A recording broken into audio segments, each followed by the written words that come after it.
Hey, what's up, gengs? Selamat pagi, kembali bersama saya di podcast Pelontar. Sebelumnya perkenalkan, nama saya Faiz Oktaviansyah dari Pendidikan Jasmani Angkatan 2021 Universitas Jenderal Sudirman. Baik, pada kesempatan kali ini kita akan bincang santai dengan teman sekaligus atlet handball atau atlet cabur bola tangan di Banyumas. Sebelum itu kita perkenalkan dulu, Mas Adi, apa kabar? Kabar baik, Mas. Alhamdulillah. Gimana hari-harinya, Mas? Hari-harinya seperti biasa, masih kuliah, masih seperti biasa lah, Mas. Oke. Layaknya mahasiswa. Tapi Mas Adi ini bau-baunya kayaknya lagi senang habis cair atau gimana nih, Mas? Kok cair, Mas? Ya disyukuri banyak. Alhamdulillah. Lebih banyak apa? Sedikit kurangnya disyukuri, Mas. Oh iya. Ngomong-ngomong, kemarin Mas Adi ini habis kejuaraan apa tuh, Mas? Kebetulan saya habis kejuaraan Porprov di Kabupaten Pati. Alhamdulillah mendapatkan perunggu untuk handball Banyumas gitu, Mas. Kalau handball ini identiknya bergu ya, Mas? Olahraga bergu. Iya, bergu, ada cewek ada cowok. Oke, good. Selain itu apa sih, Mas, kelebihan dari Mas Adi sendiri terkait olahraga ini, Mas? Maksudnya apa aja yang udah Mas Adi lewatin? Mungkin Mas Adi bisa ceritain dulu biar nanti kita lebih enak ngobrolnya gitu. Kalau yang udah dilewati banyak, Mas. Banyak. Oke. Yang pertama tuh saya mulai kenal handball tuh pas ada sosialisasi di kampus kita kan, pas itu ada sosialisasi dari handball Banyumas. Kebetulan kan ada beberapa orang disuruh ikut loh. Pertama kali disuruh ikut tuh semua mahasiswa angkatan 21 Pendidikan Jasmani Unsud suruh ikut latihan di handball Banyumas di GOR gitu. Kita kan teman, kita satu angkatan. Oke. Betul. Mas juga tahu, Mas, ya? Iya, karena saya juga ikut seleksinya tapi nggak kepilih. Tapi nggak apa-apa. Lalu yang kedua, Mas Adi setelah bercerita tentang kisah inspiratifnya, mungkin Mas Adi bisa bercerita tentang pencapaian yang mungkin dari awal Mas Adi tekuni, seperti apa aja sih kayak hambatan yang Mas Adi itu temui di olahraga handball ini, Mas? Hambatan di handball tuh banyak, Mas, nih. Yang pertama ada kayak fisik atau skill. Kan saya basicnya juga belum pernah main handball. Terus sama rekan-rekan semua kan pada ikut tuh kayak insecure, Mas. Oh, insecure. Gara-gara apa, Mas, insecure-nya? Ya teman-teman udah pada bisa, aku masih di bawah standar masih gitu. Benar-benar masih awam gitu, Mas? Masih awam banget. Oke, Mas Adi keren ini, termasuknya udah sekali nyoba tapi udah langsung jadi gitu loh. Terus itu pas kan kalau ikut kan olahraga provinsi itu kan harus domisili Banyumas lah. Kebetulan saya tuh aslinya Pekalongan. Oh, aslinya Pekalongan. Ya. Berarti ngurus kayak KTP dan surat perpindahan sebagainya gitu, Mas? Iya, saya ngurus di sini sama di Pekalongan. Baru pindah KTP, pindah KK. Itu berapa lama, Mas? Sebentar sih. Kalau yang lama tuh nunggu surat dari Pekalongan, itu surat apa gitu, lupa saya namanya. Oke. Berarti Mas Adi ini bener-bener kayak bekerja keras di lain cabang olahraganya ini. Mas Adi kayak finansial, materi, waktu dan sebagainya benar-benar Mas Adi dedikasikan untuk semuanya gitu ya, Mas? Dedikasi banget. Sampai saya tuh liburan semester tuh masih di sini, nggak pulang. Biasanya itu buat latihan, Mas? Buat latihan, Mas, tuh. Berarti hampir 1 semester nggak pulang ke rumah ya, Mas. Kangen banget sama orang tua sebenarnya. Oke, setelah Mas Adi bercerita tentang kisah inspiratif Mas Adi, bagaimana Mas Adi bekerja keras, bagaimana Mas Adi mencapai semua itu dalam satu waktu yang bukan main-main, cara Mas Adi mencari keseimbangan antara prestasi akademik dan Mas Adi juga menjaga performa atlet sebagai pemain cabang olahraga bola tangan ini, bagaimana, Mas? Cara Mas Adi membagi waktu gitu. Kalau apa Mas Adi lebih banyak latihannya terus akan ditinggal atau gimana gitu? Ya nggak ditinggal juga sih, nggak ditinggal-tinggal Mas. Kalau menjaga performa itu kan setiap mingguan ada 3 kali latihan. Nah itu dimaksimalin mas. Sama kalau kuliah ya kuliah seperti biasa lah. Kayak akademik. Kalau prestasi akademik alhamdulillah belum ada mas. Tapi nggak apa. Tapi waktu itu pas lagi liburan kayaknya Mas Edi statusnya itu lagi latihan terus. Itu setiap hari atau gimana mas? Oh itu pas liburan kan mendekati sama event tuh biasanya seminggu bisa pagi sore. Itu udah TC ya mas?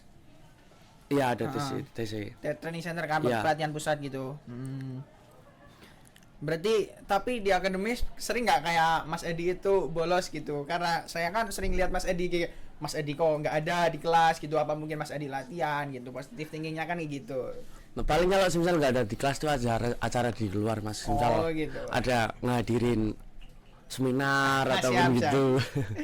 Seminar, oke. Ini boleh diminum gak nih? Boleh, silakan. Oke. Baik. Saya minum ya mas. Oke.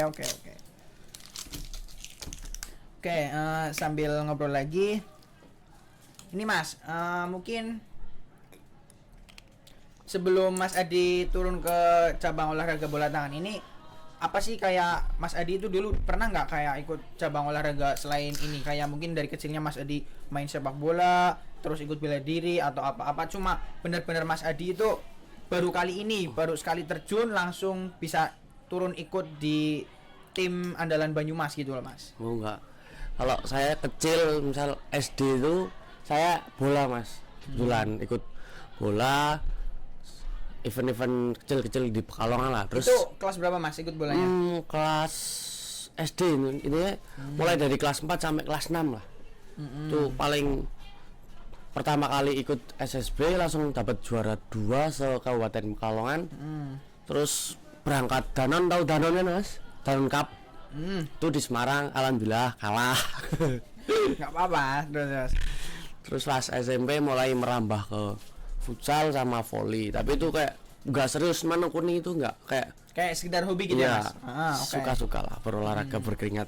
Kebetulan hobi saya juga berkeringat mas. Wah siap. Sama mancing. Mancing emosi. Bukan. Oke. Tapi selain di cabang olahraga, kayak Mas Edi itu dulu di SD, SMP atau SMA itu Mas Edi terjun langsung nggak kayak di bidang organisasi gitu, kayak pramuka, OSIS, PMR gitu?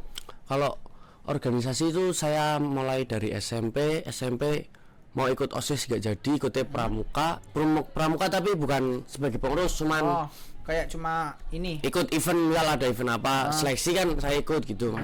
Kalau menekuni organisasi itu mulai dari SMA. Kebetulan saya OSIS di SMA, terus Paskibra juga, pramuka juga tapi bukan pengurus kalau pramuka. Kalau di Paskibra sama OSIS saya pengurus. Sama dulu kan saya di pesantren juga mas. SMP SMA di pesantren. Iya. Pondok berarti ya mas? Di pondok di Kendal. Terus kalau malam tuh kan kayak ada grup hadroh gitu lah mas. Setiap malam Jumat kalau nggak salah itu kan ikut itu. Berarti Mas Adi ini tipikal orang yang suka ngaji nggak? Ngaji suka ya mas. Saya Islam ya. Oh iya, maksudnya itu kan Mas Edi di pondok pesantren nih. Mayoritas kan bukan mayoritas, emang udah nyatanya di situ kan orangnya Islam semua. Nah, itu Mas Edi sering nggak kayak store hafalan gitu, kayak tahfidz gitu? Kalau hafalan di pondokku tuh nggak kayak di ditekanin terus misal harus 30 juz tuh enggak. Kayak harus ada hafalan minimal 2 juz gitu. Oke, Mas Adi hafal berapa juz nih? Alhamdulillah baru 1 juz mas. Itu masih ada. Udah disimak lagi nggak hafal lagi, lupa. Oke, good. Kalau boleh tahu ini Mas Adi berapa saudara sih? Saya 3 saudara. Lo Mas Adi anak berapa? Anak ketiga. Yang pertama itu ada kakak saya, yang kedua mbak, yang ketiga saya. Oke, setelah mendengar beberapa cerita dari kehidupan Mas Adi, mungkin dari Mas Adi bisa memberikan nasihat atau pelajaran utama yang ingin Mas Adi bagikan kepada pendengar semuanya, di mana Mas Adi itu mencapai prestasi yang lebih besar dalam hidup. Jadi kayak Mas Adi itu bisa memberikan motivasi apa sih hal-hal yang perlu dijalani, hal-hal yang perlu ditekuni gitu. Kayak apapun itu hambatannya, selagi Mas Adi bisa, pasti terlewatkan gitu. Mungkin dari Mas Adi bisa Apa ya? ngobrol ke audiens. Motivasi. Kalau motivasi dari diri saya sendiri tuh gini mas.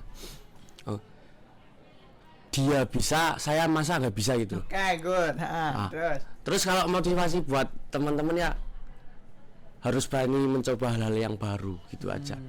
Walaupun sering kan pada katain jangan berada di zona nyaman gitu, keluar dari zona nyaman. Wah, oke, good. nanti ya itu mesti ada hasil yang dituai gitu. Berarti kesimpulannya di saat orang lain bisa, kenapa kita nggak bisa Ya gitu kan, gitu, Mas? sip banget. Kayak apapun itu hambatannya, apapun itu jalannya, selagi orang lain udah pernah melewati itu, kita yakini, kita percaya kalau semisal kita bisa melewati. Ya, sip. Berarti Mas Adi selama ini menjalani itu semua dengan ikhlas, Mas. Alhamdulillah ikhlas. Kalau nggak ikhlas ya nggak mungkin diridhoi. Doa orang tua juga Iya benar. manjur banget mas. Walaupun capek gitu ya, Mas. Capek ya tetap harus dilaksanakan, namanya juga hidup. Dengan brutal, dengan ugal-ugalan, tapi dengan doa restu ibu, Mas Adi bisa melewati semuanya gitu ya, Mas. Kalau ada cobaannya dicobain mas Iya, gitu. betul. Oke. Selanjutnya ini Mas, bagaimana sih cara Mas Adi mengatasi rasa takut atau keraguan dalam perjalanan menuju prestasi cabur bola tangan ini, Mas? Apalagi kan ini ranahnya tim ya, Mas. Biasanya kan kalau dalam satu tim itu ada satu orang yang bikin permainan kacau, itu biasanya kena semuanya gitu, Mas. Bagaimana cara Mas Adi mengatasi rasa takut dan juga keraguan dalam diri maupun tim gitu, Mas? Kalau takut sih saya tipikal orangnya nggak pernah takut ya mas. Weh, siap. Pede aja. Karena di pondok udah diajar keras-kerasan gitu ya, Mas. Pede terus tapi kalau semisal masalah tim tuh ya yang pertama kalau di in game tuh kayak pas pas main tuh ya misalkan misal ada ya satu pemain yang nggak apa namanya, misal flank misal wing tuh nggak konsen biasanya. Ditarik dulu sama pelatih, terus diomongin, nanti baru dimasukin lagi gitu. Terus alhamdulillah saya juga bersyukur sih mas, ikut di handball Banyumas tuh kayak rasa keluarga ada, rasa percaya diri meningkat, teman-temannya asik semua. Kayak nggak apa, wah saya sudah bisa nggak, pada ngajarin semua loh, senior tuh pada ngajarin gitu. Kamu kurang ini itu. Berarti di lain sisi, selain tim handball Banyumas ini hebat-hebat, di lain sisi mereka juga pada humble gitu ya, Mas. Humble sekali. Teman-teman yang kayak ibaratnya belum bisa, kamu harus ini itu gitu. Tanpa mengurangi rasa hormat mereka gitu. Dia tipikal tuh gini, saling menghargai lah. Kamu kurang ini didomongi, aku kurang ini ngomongin gitu, nggak acu tak acu gitu. Nggak buang muka, buang apa, terima semua masukan, terima yang baik, saring yang buruk gitu. Berarti gitu. Kayak selain itu jadi benar-benar bahan evaluasi buat kita ke depannya gitu. Betul banget. Itu sangat membantu performa banget. Kayak kurang apa kan itu tim ya mas. Kalau tim ya saling menguatkan. Kalau tim sendiri, kalau individualnya tinggi ataupun itu kan tetap hancur tim itu mas, nggak bisa. Berarti selain Mas Adi dapat pengalaman, Mas Adi di situ juga dapat apa, keluarga baru. Oke, good Mas Adi. Selain itu nih Mas Adi, bagaimana sih cara Mas Adi itu merencanakan dan mengatur tujuan prestasi? Kayak bagaimana Mas Adi itu menekuni bidang olahraga ini, cabur bola tangan, yang dimana bagaimana cara Mas Adi mencapai semua tujuan itu? Kan karena yang awalnya itu Mas Adi bener-bener masih awam, dan sekarang itu bisa dibilang udah expert gitulah dalam bidang ini. Bagaimana sih cara mengatur tujuan prestasi Mas Adi? Di lain sisi kan Mas Adi juga mahasiswa gitu. Mengatur ya harus tahu bisa manage waktu mas. Gimana saya bisa menempatkan diri, misal kalau di latihan ya harus latihan, kalau di kampus layaknya mahasiswa gitu. Berarti profesionalisme ya mas? Iya, harus profesional. Kayak Mas Adi ketika menjadi mahasiswa ya tugas Mas Adi belajar. Iya, belajar, harus kayak tugas Mas Adi Punya sebagai tanggung atlet, jawab, ya. latihan gitu. Punya tanggung jawab yang harus digugurin ya digugurin gitu Mas.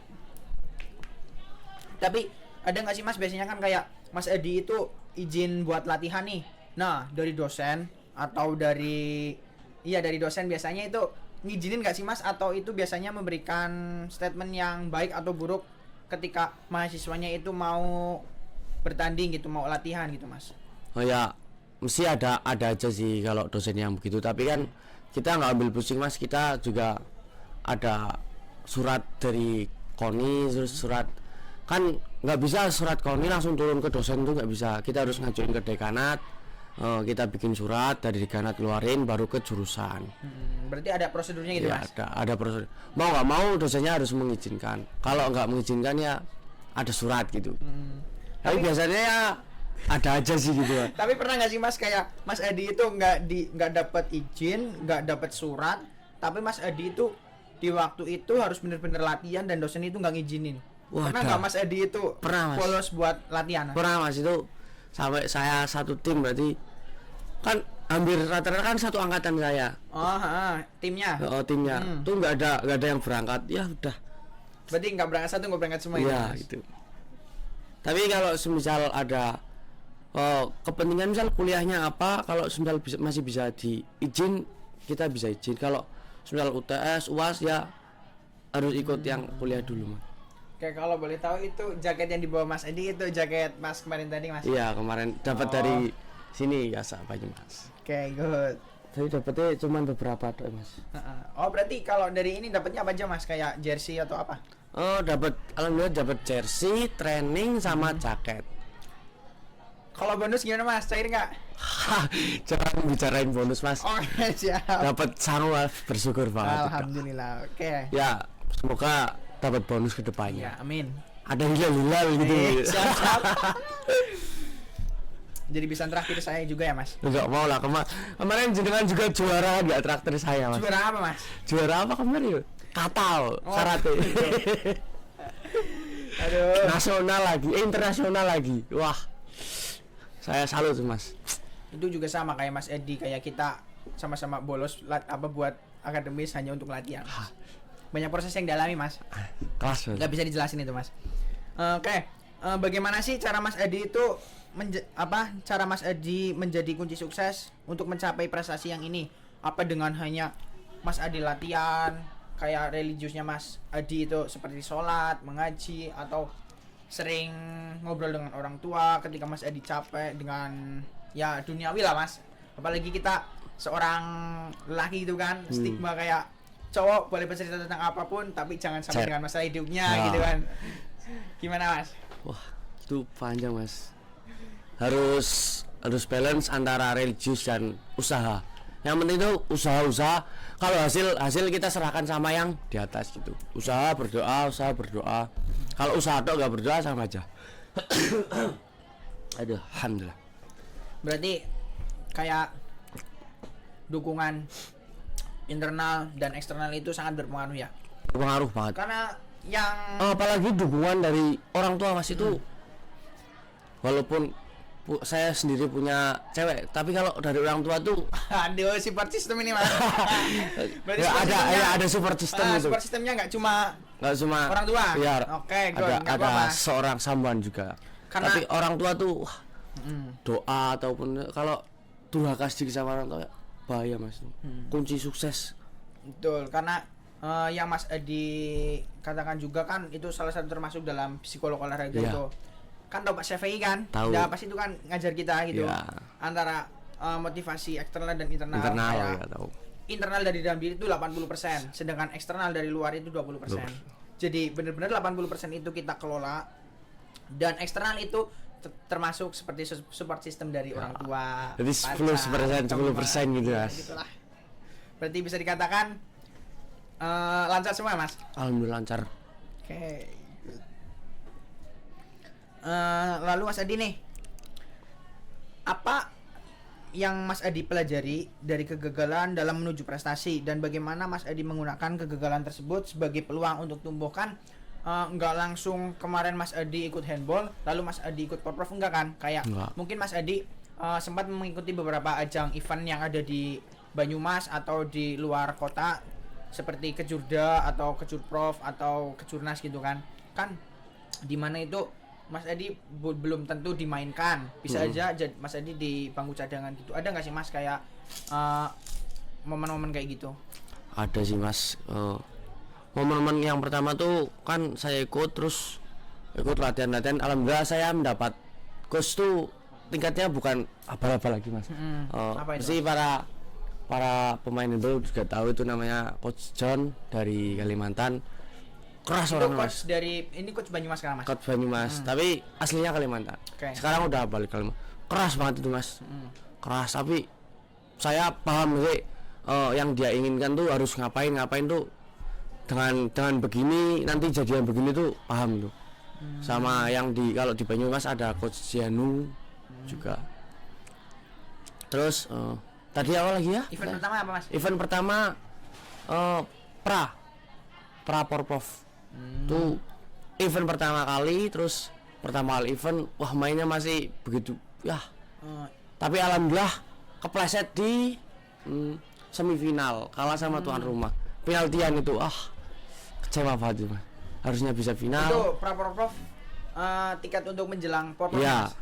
Kalau nggak lolos pra nggak bisa ikut Porprov. Kayak kualifikasi PON gitu. Oh gitu. Berarti untuk kemarin Mas Adi itu bener-bener main full atau sempat Enggak. jadi cadangan di permainan kemarin Mas? Kalau kemarin alhamdulillah pas pra tuh nggak main full banget sih. Ada mix kan tergantung kebutuhan tim Mas. Kalau misal dari sisi wingnya lemah kita diganti apa, dari backnya lemah, dari pivotnya lemah diganti ceng, di rotasi terus. Berarti kayak yang tadi Mas Adi jabarin di beberapa kalimat sebelumnya, kayak kita misalnya ada yang kurang selalu komunikasi Ya, gitu, harus. karena di situ kan keluarga juga ya Mas. Tahu. Oke, good. Mungkin untuk pertanyaan terakhir ya Mas, peran dan dukungan sosial dan mentor dalam perjalanan Mas Adi selain orang tua dan pacar, kayak yang tadi kita sempat bahas, selain itu ada nggak Mas? Yang pasti itu teman-teman Mas. Teman-teman. Dari keluarga handball, dari Mas Epul, Mas Gilang, terus yang senior gitu merangkul semua. Jadi tuh di dalam tim tuh nggak wah senior, aku tuh senior kamu harus nurut sama saya, enggak. Semua dirangkul jadi satu, jadi legowo Mas. Apa Mas, aku misal di luar dari latihan aku cerita masalah hidup apa sharing itu kayak wah rekat banget Mas. Bersyukur banget saya masuk tim itu. Berarti kayak benar-benar mereka itu mengelola semua aktivitas atau Ya. hambatan yang ada di tim tersebut gitu ya Mas? Betul banget. Mau ngucapin terima kasih Mas. Ngucapin boleh Ya. tuh? Terima kasih buat tim-tim handball Banyumas, buat Mas Epul, Mas Gilang, Mas senior, terus Coach Janu, Mas Wikan, Coach John, Tante Is itu. Makasih support dan dukungannya. Alhamdulillah bisa sampai sejauh ini gitu lah Mas. Berarti itu yang tadi disebutin Mas Adi salah satu teman-teman dan juga keluarga Ya. tim manajer official yang ada di Manajer handball official. Banyumas. Oke, keren.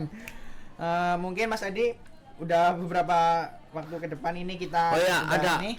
ada satu lagi sponsor Mas. Oke, boleh. Gak apa-apa ini Boleh santai kita ngobrol santai. mau ucapin terima kasih juga buat Pak Buntoro, terus yang punya Rita Supermall, Raja Wali, terus Pringgading. Terima kasih buat support dan dukungannya, sehingga bisa bagus. masuk ke, semoga sponsor tetap melekat di kita. Aduh, keren ini timnya, selain timnya yang solid juga Oh iya, sama satu lagi. banyak ini. Oh, ada satu lagi itu. Gimana? Jersey Max Oh, Apparel itu oke, support boleh, banget sebutin. Terima kasih Bos Danang Ya. buat Max Apparel gitu. Apalagi Sama Mas? pusat lagi Mas. Oh, siap, buat Pak Pusat. Rektor, Pak WR, terima kasih kemarin sudah dipinjemin bus pas berangkat Porprov. Terima kasih Pak. Itu salah satu kendala kita juga sih Mas di kendaraan. Alhamdulillah Unsur bisa support, kayak saling membantu lah Mas. Kalau jalan sendiri tuh kan nggak bakal kuat. Berarti selain dukungan dari internal, dari eksternal seperti orang-orang yang tadi Mas Adi sebutin itu juga salah satu termasuk yang membantu Mas Adi dalam berproses di Membantu sekali. cabang olahraga ini, Iya, Mas. Oke. Ada lagi Mas Adi yang mau disampaikan untuk para audiens, para penonton atau orang-orang yang di rumah yang Enggak. menonton podcast kita di podcast Pelontar ini? Buat orang tua sih. Mungkin deh pesan dan kesan selama Mas Adi ada di cabang olahraga ini, apalagi dukungan dari orang-orang terdekat gitu. Kesan saya bersyukur sih, itu aja Mas. Kalau jangan tahu sistem padi ya, Mas, semakin bersih semakin itu. Selain merunduk. Iya, harus begitu Mas. Terus kesan saya buat adik-adik yang mau, jangan putus asa, terus semangat ini.